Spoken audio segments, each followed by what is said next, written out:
What's up, guys? It's been a while since we've done a video. Too long, actually. I apologize for that. But I do have something today that I think is cool enough to warrant talking about.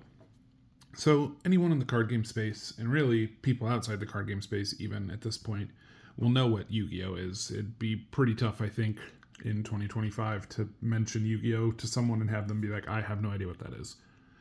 So, most people know of Yu-Gi-Oh, and most people know of that Konami makes Yu-Gi-Oh and has since it came out in the States in 2001, 2002. I think it was 2002 for Legend of Blue Eyes, and then a couple years earlier for Japan. But what not everybody knows is that before that, Bandai actually had the rights to making Yu-Gi-Oh cards, and Bandai put out a couple of sets based on the what we call like Yu-Gi-Oh Season 0, which doesn't feature actually all that much of the card game. Most of the time, it's Yugi playing some weird, twisted prank game on bullies or whatever to, I don't know, take their soul or whatever. It's Season 0 is like kind of dark in some weird ways, but the card game does come up a couple of times. It's a game that they do play in the show, and it functions differently than it does in the Season 1 kind of Battle City stuff and what Yu-Gi-Oh! Is as far as Konami's had it and what everyone's familiar with. I have a couple of cards here. There are a ton of videos online already of like the Bandai Yu-Gi-Oh! Cards, so I'm not going to go too deep into like these kind of things. I have a bunch of these that we could show off and talk about, but that's been talked about to death. But just as sort of a highlight reel, Yu-Gi-Oh cards released by Bandai do look fairly similar in a lot of ways. The back is, you can see the inspiration. The silver border around the back is obviously much different. The silver borders here. The levels and things are, notably different on some characters, and their attack and defense values are different. The Flame Swordsman, of course, does not have 2,500 attack. Is a fusion monster in the English or I guess Konami release of the game. Catapult Turtle here doesn't have 1,600, 2,200 different stats there. The Skull Servant here has different art. This is different art for Flame Swordsman too. He's a little bit goofier looking there, but the gist of the kind of content of a card is about the same, but the way the game plays is much different. Funnily enough, the cards actually have on them, like this says 2 here. This is actually rule number 2. The rules to the whole trading card game are on the cards. There are 13 rules in the game, and they're just printed on the cards. So there's no rule book that was ever released. It was just, you just would have to eventually trade for or pull 13 consecutive cards to get your full set of rules to know how to play the game. Luckily, not that hard. You kind of both play a monster, you battle them. If one wins, it dies. And then you, instead of having life points, you win by having the player with the most stars in their discard pile, levels in their discard pile, loses. So if you win, when you win fights, your opponent's cards get discarded, and then those levels count towards their loss condition. You have to play with the same number of cards in your deck. That's one of the rules. And then when you deck out, the game's over. You just go until until you can't draw cards. It's kind of a weird game. It's strange. Definitely a different pace of play and things from the Konami version of the game, but a cool artifact of the history of the game. But as you'll notice from these cards, they are in Japanese, which makes it, difficult to use super easily. There are obviously translations and stuff online that exist, and these cards, because Yu-Gi-Oh is wildly popular, you can definitely find the text that goes on these. So it wouldn't be super hard to get through a game using Japanese cards. However, somewhat recently, there was someone who fully translated the cards into English on the cards themselves, and that's a pretty cool thing. So I was like, oh, you know what? I have a buddy who, is really into the Bandai Yu-Gi-Oh cards. He was like, dude, we should play. I was like, okay, let's do it. But I was like, I'm going to see, I was looking for the English translations for the cards so I knew what they did. And I found out that someone had put the text on the cards. I was like, oh, that's so much easier. I can just proxy out the cards that, in English, so I know what they do, and I don't have to like refer to a cheat sheet or something. Well, in doing that search, I found this, the Yu-Gi-Oh Bandai Collection. It was on Etsy, I think, or it might have been AliExpress, one or the other. I don't quite remember. I apologize. But it was from Brazil, and someone had taken the whole Bandai collection, all of the cards released by Bandai, and put those English translation cards I was talking about. They just printed them as real cards, quote unquote. So I wanted to take a second to go through this box and what it contains. There are plenty of videos, like I said, of these that exist online, but I haven't found anything that covers this. And I think it's a cool thing. Like, obviously, it's bootleg or whatever, and like it's proxy, so it's not an official product or anything. But I thought it was cool in and of itself, and I thought it would be fun to go through. I've taken the cards out of the box just to have them sorted for speed in the video here, but they don't come sorted at all in the box. They're just like, every card is just kind of randomly in the box. But they are all in there. There's a nice little tray that separates them, which is nice. The box quality is, it's like a thick kind of glossy paper, but it's just paper. So it's not gonna like win any awards or anything, but it's a reasonable box. It's got a couple of the card arts around the outside. There's a dragon, always an iconic art. One of the things that's cool about this Bandai set of cards is like this guy doesn't exist as a Yu-Gi-Oh card that's like been released by Konami. So there were a couple of cards that were released in this set or in this run of cards that have never ever had, I think this one too, that have never had English cards, or not even English, but OCG or TCG printings. There were 3 sets. I guess technically there were 4 sets. There were 3 full sets, and then the 4th set that they put out was like a sticker set that wasn't real cards. It was just like sticker trading cards. This is listed on the website as containing the full 118 card run of the 3 sets that came out. But inside of it, it also came with that full 4th set. Instead of being stickers, they're printed as as trading cards or whatever. But I'll just flip through these really fast because they're just trading cards, or were stickers at one point. But they're kind of cool to look at. It's neat that they're included. So like that's cool. This Exodia is sweet. There's a couple versions of him actually, which is kind of cool. You can tell that even at this point in time, he was a cool character. A couple of Gaias. Feral Imp is red instead of green there. So like these are like whatever. They're trading cards are trading cards. They're kind of throwaway. But it's cool that they're included. This Red Eyes is neat. So yeah, just neat that they were present. But they don't do a lot. They do have the back that they should have. But it's kind of cool that they exist. Like if you're gonna have the full Bandai collection, as is titled here, it's neat that you have like the full collection. These aren't going to see any use as far as playing the game, but might go in a binder or something like that. So we'll just get into the first set here real quick. I'm not going to go into like super depth with these. I don't want this video to be like 90 minutes long or something. I'm just going to kind of flip through them and show off like the quality of the cards.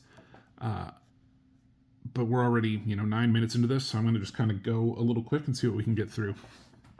One of the interesting things that this first set that they released had that we have not had really in Yu-Gi-Oh since is these character cards. Now, if you like get into like speed duels, they do have the skill cards that your deck is kind of built around a character's like skill in that game. And so technically you have these, but in this game, these go in your deck like creatures. So you play this Yugi as though he was a creature to fight your opponent's Flame Swordsman or whatever. And so you go into your battle and like, all right, well, you'll notice Yugi doesn't actually have any power or attack and defense. So he says, in exchange for this card when it is defeated in battle, you can draw 3 cards from your deck and out of your hand.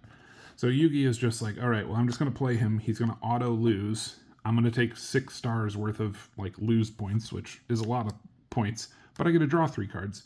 So like maybe that's a cool way to get to draw some cards for you. So it's just kind of a neat like thing that you can choose to do with these guys, and it's not something that exists in the game, in like the Konami version of the game. So it's a neat relic of this element of the game. So you got Yami Yugi here, who just auto wins in battles, which is cool. He's worth 8 stars, but he just always wins. So that's kind of a cool card there. We got 2 copies of him.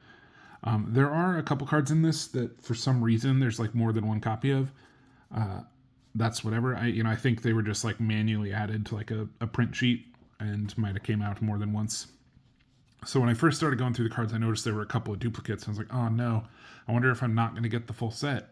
And I did get the full set. I just got a couple of extra ones too. So whatever.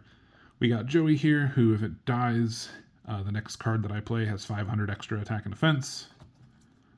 There we go. This is one of the ones that's like most interesting for a lot of people is Kaiba. In Season 0, Kaiba's hair is green. So he's just it's kind of fun, like, as far as this whole, like, this is before Konami had it. This is also before the show figured out what it was going to look like. So I just think that was kind of a neat element, too. He also always wins in battles when he fights a monster card. When he battles a character card, though, he always loses. He's also defeated by Tristan, which we'll see in a second. Tristan's power is, since he doesn't know the rules, he's always defeated in battle. But since his number of stars is 0, he won't score any points. So Tristan's silly. He doesn't actually do, like, literally anything. You just play him and he always loses, but is worth 0 points. So there's, like, this is a weird one because you might try to strategize a situation where you're, like, trying to draw cards and run your deck out of cards to, like, end the game and then have him worth nothing, but you would still, like, lose. So there's maybe some strategy to that, but he's very unique and I think generally is just more of like the flavored bomb. But it's funny that Kaiba still loses to Tristan. I think that's a funny touch. You've got Taya, of course. Chooses one of your cards that's already been used, so battles instead of this card. Pretty cool. It's like a Monster Reborn almost. Pretty fun. And then Melody, one of the characters we don't really get in the anime outside of Season 0. But if your opponent has 5 or more stars, she wins. If they have 4 or less, she loses pitifully. So she can beat huge things and loses to normal guys. Kind of a fun card. You got Shadi. This card's defeated in battle, but you can look at your opponent's hand and choose the next 2 cards they have to play and use. It's kind of wild, to be honest. So that's the end of the character cards there. We've got Blue Eyes, of course. Guy the Fierce Knight. Red Eyes. Now this is a cool thing too. This Red Eyes printing here, this was done before it was released in the OCG. It was done before it was released in the... this is just like, this happens before we've seen it any other way. So this is just a really interesting, the Red Eyes specifically, it's interesting that he's included. The Curse of Dragon, Gaia the Dragon Champion. Now, notably, not a fusion. Just a guy. He has like the 4th of 13 rules on him. You don't have to use, fusion or anything. He just is a guy. Got your Dark Magician. Now the art on him is really fun. I think he's one of the more iconic like Bandai arts. Got Thousand Dragon. But now this is one that I think is really fun. So you got Basic Insect, and then in the anime, I imagine in the manga too. Weevil puts the laser cannon armor on the basic insect and juices it up. Well, in this game, the armored basic insect with laser cannon is just a card. You don't have to use like an item to make that happen or anything. He just is a card. So that's pretty fun. You get the Harpy Ladies in the original uncensored art there, which any of my American friends here with our English Yu-Gi-Oh cards will know that art was changed when we got it. The Mega Zowler, 2-headed King Rex. This is also a cool thing to see this early. Something that took a little while for to get in English or Japanese cards. The Summon Skull, I think, is one of the other like biggest cool arts in this set. It's obviously different, and it's just it's so creepy. He looks really fleshy and he's gnarly. This card's awesome. Aphrodite, another one of those cards like just doesn't exist. Dragon Capture Jar, in this case, you'll notice, is a creature, not a spell. And then when the opponent is a dragon, this card just wins. So if they are a dragon up top here, like you'll see here, it just auto wins, which is pretty cool. Loses to everything else. Warrior, Judge Man, Celtic Guardian, iconic. Looks a little different, but 2200 defense on this one. Got a baby dragon, Silverfang. I've always loved Silverfang, and I think this art's really fun. Also, you'll notice 2300 attack. Silverfang really juiced up on this card. We got Soggy the Dark Clown, Rogue Doll, Larva Moth, and the Great Moth. Still doesn't require any kind of special card to do. It's just is a card you could play. The Beaver Warrior with its atrocious art. The Mystical Elf looks a little different too and has even higher defense, but still has kind of the same idea of big defender. The Flame Swordsman that we were talking about, this is the first one I wanted to show off kind of the differences. So just looking at the new cards, like they look really, really similar. The colors are just a touch different. Like you'll see this is just a little bit lighter than this one. The backs look, about the same, a little bit denser colored actually on the English one. This one's a little bit lighter, you'll see. But and then of course like the copyright stuff is in English and whatnot, but generally they're about the same. A weird thing, so these cards are reasonably thick paper. They've got a decent snap to them. These ones are I don't know if the camera will pick this up. These ones are a little bit thinner, weirdly enough. The real card is just a touch thinner than these. However, these have they're more rigid despite being thinner, where these are just a little bit thicker but are not as sturdy. It's just kind of a weird thing. The gloss is about the same too. If you see, they are pretty close. Overall, they are I don't know, they're mighty reasonable proxies as far as I'm concerned. They hold up pretty well. This obviously has like a slightly stronger snap, but overall, I think they're a good replica. They're obviously different enough. You would never think this was a real card because they never came out in English, etc., but they did a really good job of meshing to the same quality of paper. I was really impressed with that. That was one of the things I was most concerned about is, are these going to feel terrible? The King of Yumimikai. And then in this first set here, we had Exodia, of course, as well. And then still has the special rule, when all 5 parts of Exodia are in your hand, you win at that moment. Now, notably, that's a little different than the version that exists, where it was like if you control or have them all in your hand. This is just if you have all 5 in your hand, you win the game. But even at this junction of the game, this still existed. I think this would have been really, really hard to do with this first set. Now, that's all of the cards in the first set. It was quite small. You'll notice, too, that there's no spells or traps or anything like that. It just is just creatures, just monsters. That changes a little bit as the sets go on, but this first set was just great. We're just battling dudes. It's a unique first set. I think playing with this set only would have been a very weird experience. Don't get me wrong, this game's kind of never good, but this set alone specifically would have been really strange, I think. So as we move into set 2, which came out just a little bit later, we have another kind of reasonably sized set, and I'll just get going right into it. We get the Labyrinth Tank, and then we do get Sanga, Kazujin, and Suijin, which I think is awesome. Now, these cards come foil in real life. These are, none of the proxies are foil, even the ones that should be, which is perfectly fine. But the real copies of these, I'm sure you can imagine, these are like a gold chrome, and they look super good. These obviously don't have the same bling. They're not foiled there, but the real ones look really, really cool. But I'm a big Gate Guardian guy. I love that these exist. And so these 3 cards you have in your hand or in play. When all of them are arranged together, they're played as the Gate Guardian Spirit, which has 2800 attack, 2800 defense, and can continue to attack continue to battle for 3 turns. So if you get these 3 guys out, they all have the same effect. If they're all in play, they just kind of become one guy, and they're now 2800, 2800, and that's kind of a neat thing. It's cool that they have the Lightgate Guardian existing. So we hit Time Wizard here now. Now he's a spell, a magic card, which, unlike the Dragon Capture Jar, who became a monster, this became a magic card.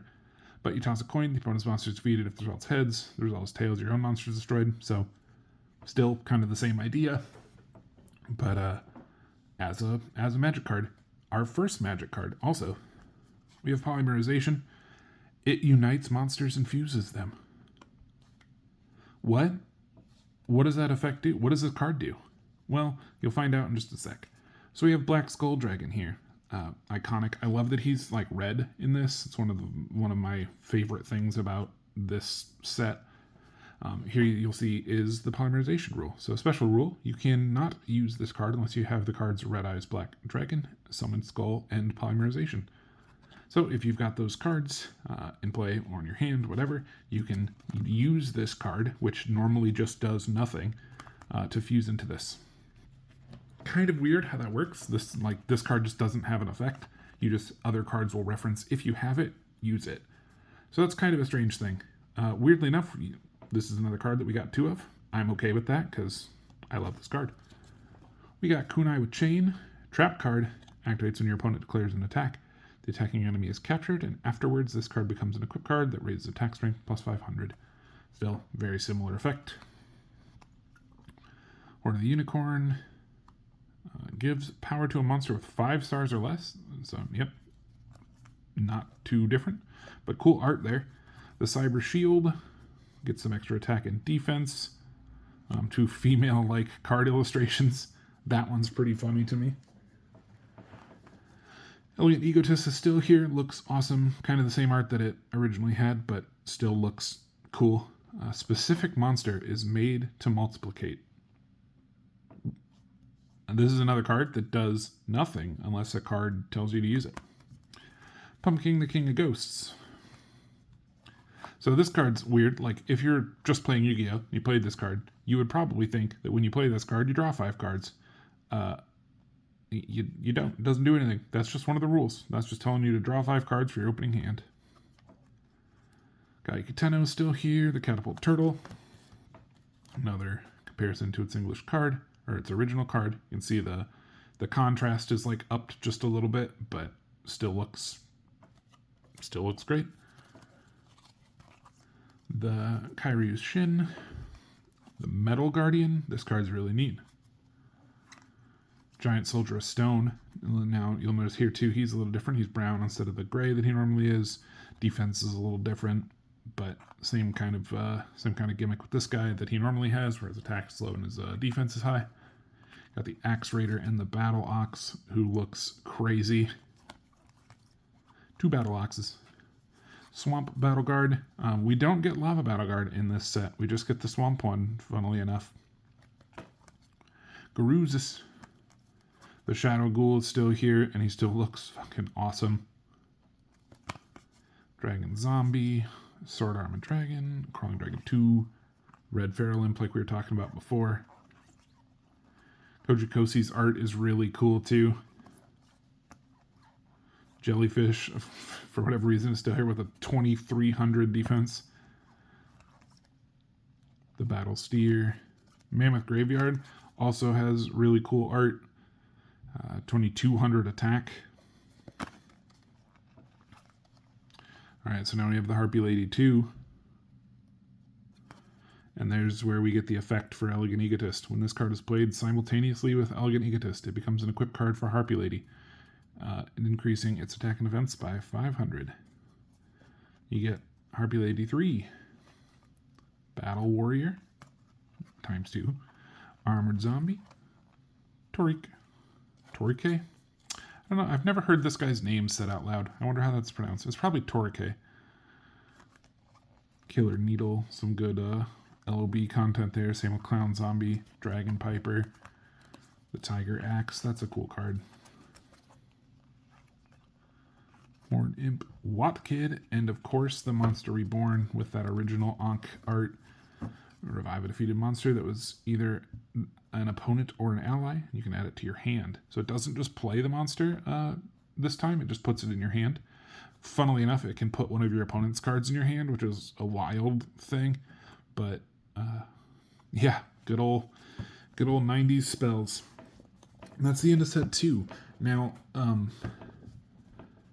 that set, we've started to see the game kind of like coming together, right? We're starting to see spells and traps.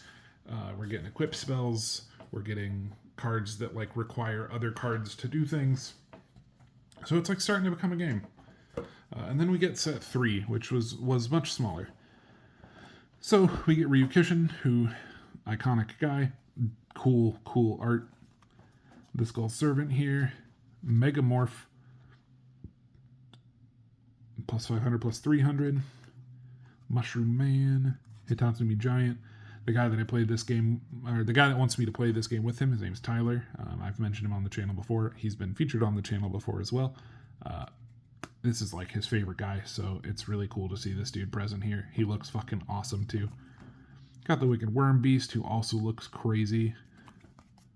Dark Energy, another magic card, giving a black magic type monster plus 800. Here's a white magic creature. King Rex. When you gather the Goddess Triplets of Wickedness in play, the card Gorgon can be played. So there's a couple of these. Red, yellow, and violet. And then we've got Gorgon, who can be played if these cards are in play. And then if they are, this card can attack 3 times in a row. Just pop, pop, pop, which is pretty crazy. Fun little, like, deck to build around. King Beetle, Rockgoon. There's the Neon Knight dude who just doesn't exist in the Konami version of the game. Neon Knight with a different art. Chimera, Komori Dragon. Cool that he's still here. Dark Zorla. We got magical hats. Change one of your monsters in play for a different monster from your hand. That's kind of a cool effect. Spellbinding Circle. When the attack strength of the opposing monster is higher, reduce it to 0. Pretty fun. You got the Meteor Dragon. The Dragonic Pulse of the Land. You can increase the attack strength of Fiend-type monsters by plus 800. Funnily enough, not Dragon types. And then you got Meteor Bee Dragon, of course. Unless you have a Red Eyes and a Meteor Dragon in Polymerization, you can't play this card. But you get the full 3,500, 2,000, which is awesome. And now this is one of the really cool things of this set. So for the last few cards here, we've got the Blue Eyes White Dragon, and 3-body connection. So as opposed to it being the Blue Eyes Ultimate Dragon, this is if you play the Blue Eyes, if you play this card, it has 4 pieces. If you play this card and Wicked Chain, which we'll see arranged simultaneously and played, this card becomes 4,500, 3,000 monster and can attack 8 times. Just absurd. Just an absolutely crazy thing. So, kind of a nuts thing. It's cool that it's like pieces that build one giant card. And then finally we had another Blue Eyes that came out. I think this was sort of done to put Blue Eyes back into the hands of people, but it's also notably just a little bit different than the other one. It has its text is like doesn't have the type there. It doesn't have the dragon type appear. It does appear, but overall it's like the same card, but just a little different, and released again as a slightly different version. But that's it for set 3. It was much smaller and still had, though, some interesting stuff in it. You finally get some spells, you get a couple more cards that kind of fuse together and make something interesting. And yeah, I think that's kind of a cool thing. There were a couple of promo cards that came out as well. These were released alongside sets 1, 2, and 3, but I've just did them all at the end here to kind of compile them. We've got Mirror Force. Of course, this is cool. It destroys all enemies when your opponent declares an attack. Really, really strong card. Probably incredibly important to have. Swords Revealing Light. Your opponent, it encases stubborn monsters for 3 turns. We know what that means now, but it would have been tough to fight over what that means with your friends as a kid. And then you got a Gate Guardian card. Now this card is, this is a spell card. It's not a, well, I guess it is a creature, weirdly enough. I wonder if maybe this is played when the Guardians tell you to make a 2800 Gate Guardian Spirit. I wonder if you are to, and it can continue to battle for 3 turns. So you've got this guy. I wonder if this is the card you're supposed to put into play. It has a creature. Before I always thought this was like just a spell card, but it's not. It's a creature or a monster. And then while the 3 Guardians are together, and you have this guy, makes all monsters 0 attack for 3 turns. I don't know, sort of a strange card. This card in like the Japanese, like the real promo of this, is like $700 or something absurd. So it's cool to have a copy of this. And then we've got the Wicked Chain that I was talking about before. So this connects up to 3 monsters, increasing their attack strength through Wicked Power. Another card that just like does nothing if you don't have the card at once. But if you've got those 4 pieces of the Blue Eyes 3-body connection, and this card, you can make a big old beastie. But funnily enough, at the same time, they released this promo, the Blue Eyes White Dragons 3-body connection, as 1 card. When this card and Wicked Chain are simultaneously played, it can attack 8 times. So there's nothing, that says like this is an unplayable card or anything like that. So you have this card that could just be played as just a 4,500, 3,000 attack guy, which is just incredible. Even if you like ignore his special rule, you can just what he does. So it doesn't say you can't play him like the other ones do. You just could. He just doesn't get his 8 consecutive attacks. But if you happen to have this card in your hand when you play this, you now get to attack 8 times for 4,500. It's just crazy. I think the meta space of what this promo would have done to the end of the game would have been really strange. Weirdly enough, this released in set 3, or as the promo that came like alongside set 3. And so you would have both had a set where you were chasing the puzzle pieces to make this card that is now just instantly worse by this card's existence. So it's, I don't know, it's very, very strange to me that you would like ever play the pieced out version of the card instead of just this one, unless you just didn't have the promo. But then I don't know, it's strange concept to me. But if you're going to say that this card is like a legal card, it's obviously fucking absurd. So that's it for the promo cards that were released. There were only, these 2 came out with set 3. This one came out with set 2, and then these 2 came out with set 1. So I guess in theory, actually, we did actually have 2 spells in the first set. I forgot about that. But I guess trap for Mirror Force. We have a trap and a spell. So that's the full 118 card set plus the 5 promos. 122 cards is what the box was. The box on the site said you get 122 cards, which is what this is. But you also got the full trading card set, which is 42 cards, which is cool. That's nice to have. And then, interestingly enough, we got a little pile of foils too. These are not cards that are this isn't the cards that should be foil, which is a strange. Some of them are, but not all of them.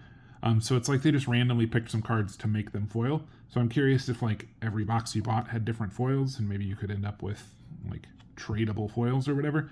Got a magical hat, the meteor dragon. Also, weirdly enough, these aren't in English. I don't know. Super weird. Harpy Lady 3. Judge Man. Oh, the Red Feral Imp. Doll and Silver Fang. We got a Tristan, Kojikosi there. The Chimera. We got a foil polymerization, which is cool. We got one of the pieces of that Blue Eyes puzzle thing. We got a foil Swords Revealing Light promo. Whoa! And then one of the witches, and then these 2 cards. These foils are tough to look at, to be honest. They like look cool, but they're just like a flat foil paper on top of a card. So they're like really tough to see through and read and to like tell what's going on. But they're still interesting to get, and they're all just freebies. We got the 122 cards we were supposed to get.